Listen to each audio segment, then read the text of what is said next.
কার কার কচু শাক পছন্দ? সবাই বলবে আমার পছন্দ, আমার পছন্দ। অ্যাকচুয়ালি কচু শাক এমন একটা জিনিস যেটা কেউ বলবে না যে আমি ওকে ভালোবাসি না। গাল চুলকাবে, কিন্তু রান্না করার পরে এত দারুণ টেস্টি হবে কি বলবো, ধারণার বাইরে। কচু শাক আমার এত এত এত পছন্দ, আমি কি বলবো। আমার মা কচু শাক রান্না করে চিংড়ি মাছ দিয়ে, নারকেল দিয়ে করে, এত সুন্দর লাগে খেতে, সেটা কারোর সাথে কি বলে শেয়ার করার মতন না। তো যাই হোক, আমার খুব পছন্দ এই কচু শাক, নারকেল চিংড়ি মাছ দিয়ে বা কখনো ইলিশ মাছের মাথা দিয়ে। তো কালকে বাবার দেশের বাড়িতে গেছিল, তো ওখান থেকে বাবা এই কচু শাক এনেছে। এখন এই কচু শাক দিয়ে, আর বাবা বাজারে গেছে, কি দিয়ে হবে এখন ঠিক বলা যাচ্ছে না, হয় চিংড়ি মাছ বা হচ্ছে ইলিশ মাছের মাথা দিয়ে, কিছু একটা দিয়ে হবে।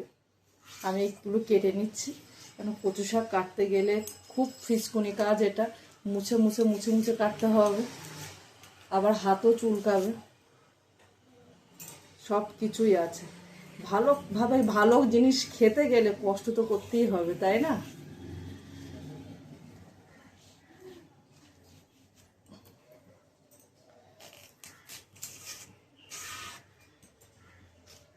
গাল চুলকানোর একটা ভয় আছে।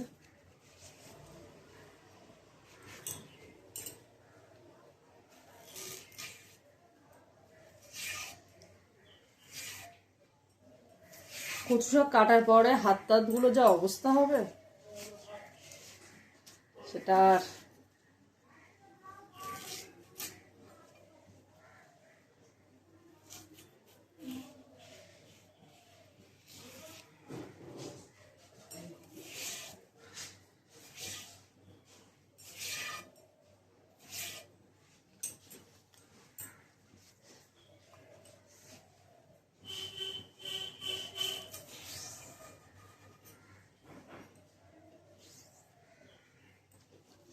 এই কচু শাকের আঠা জামা কাপড়ে লাগলে না পুরো কালো হয়ে যায়। আমার এই নাইটিটাতে একবার দাগ লেগে গেছিলো কচু শাকের এই আঠা, সেটা পুরো দাগ হয়ে গেছে।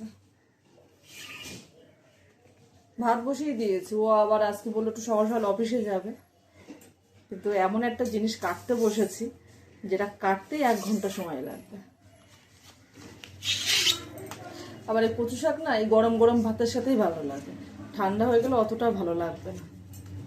মানে ঠান্ডা মানে রাতের বেলার দিকে তুমি যদি খেতে চাও অতটা ভালো লাগবে না, দুপুরবেলা যতটা টেস্ট লাগে।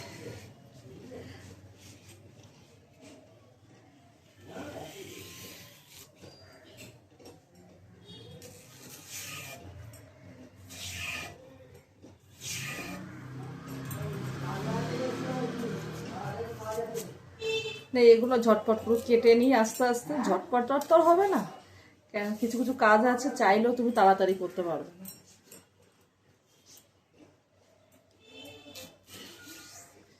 একটু খোসাটা ছাড়িয়ে নিলে কি হয়, একটু গালটা একটু চুলকানো কম হয়।